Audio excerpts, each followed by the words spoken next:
So you're saying the way sari has always evolved, Yes. and that the whole agility of sari to evolve Right. according to a time, Yes. according to a trend, will keep it relevant. Yes, and people are more than willing to experiment with the sari now. I think they are finding it like owning it.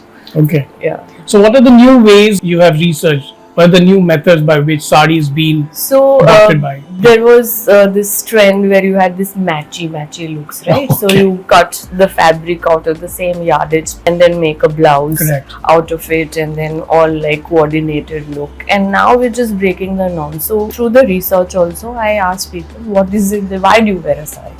And then also I asked them, why do you not like wearing a sari? So a whole lot of reasons.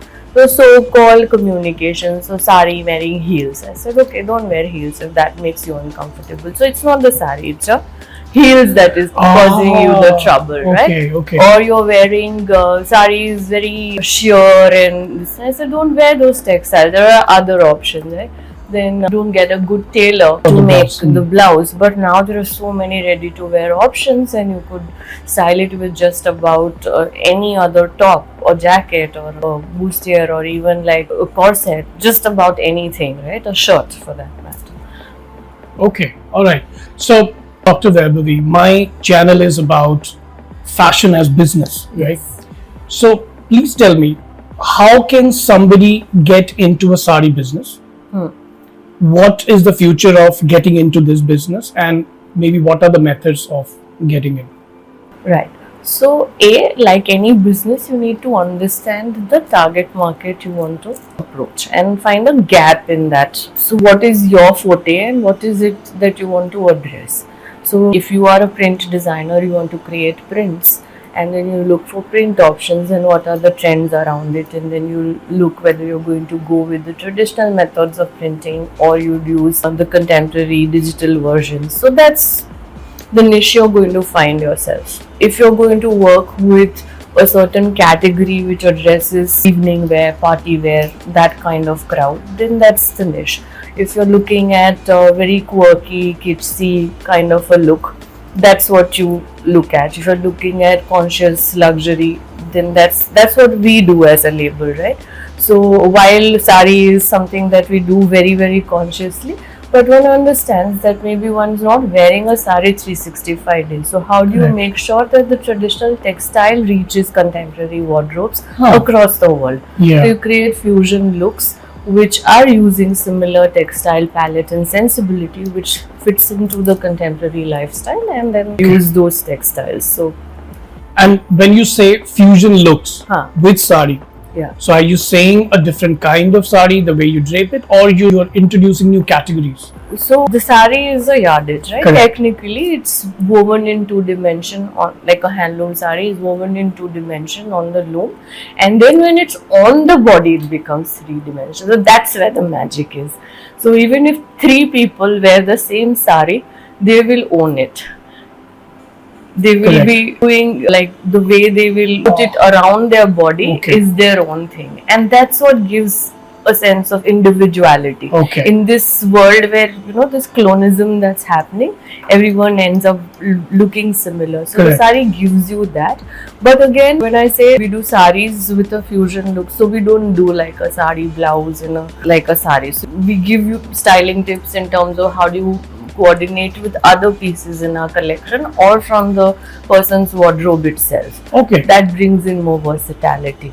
And while we value the pure textiles, the traditional heritage ones, but again looking at contemporary lifestyle, so you try and bring in, you're using the traditional knowledge systems of natural dyes, but then you bring it in a palette and a combination which will work for somebody who's like a globetrotter. So what kind of innovations you have done in your brand? Right. So,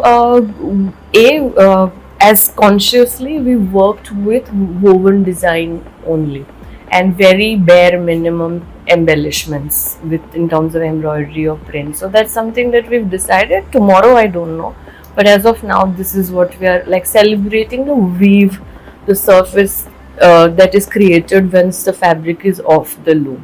Yeah.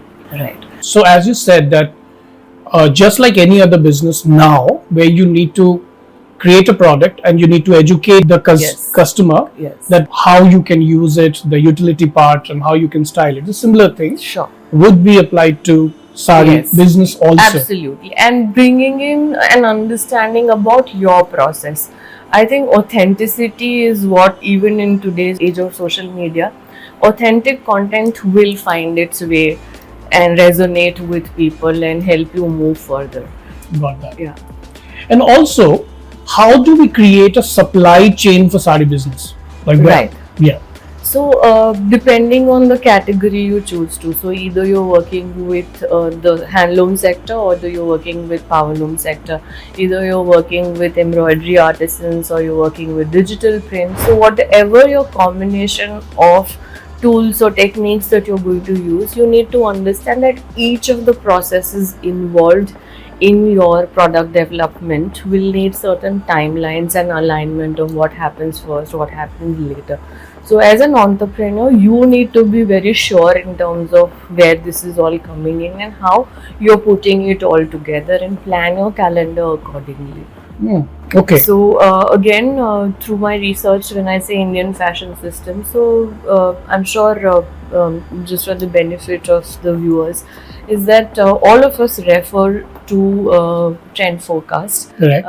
that comes in from a Western lens. Absolutely. Right? Yeah. But when you look at the Indian market, of course, spring, summer, autumn, winter, and with global warming, things are going for a toss. That's another thing. But broadly, we are working on these seasons. Correct. When you look at the Indian market, I'm not even talking about wedding, but all our festivals and around which traditional shopping used to happen was through the monsoon, because we are an agricultural country, right? Okay. So I'm not talking about urban people, but traditionally how it was. Yeah. So monsoon के बाद all festivals start. Yes. तो सारा जो हमारा autumn winter है, so it starts with winter festive and then goes on to wherever there is extreme cold, it goes on to extreme winter. But Correct. otherwise, it's a tropical weather across the year, so very trans-seasonal in that sense, Yeah.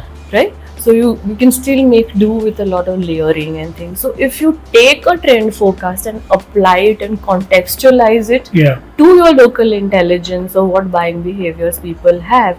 So if it's wedding, you're still going to exchange gifts. If there is a festival, there is. So sari is something that you will see with all rites of passages, right? From birth, मतलब गोद भराई से लेके मरण तक हर occasion के लिए साड़ी आपको चाहिए. Correct. Correct. Okay. So, I mean, understanding the Indian context of seasons, and I think that was quite enlightening for me. Yes. So, okay, got that. Now we have understood the concept part of creating a supply chain. Now, you know, when a lot of time people want to work with clusters who are making, or individual handloom weavers, Yeah.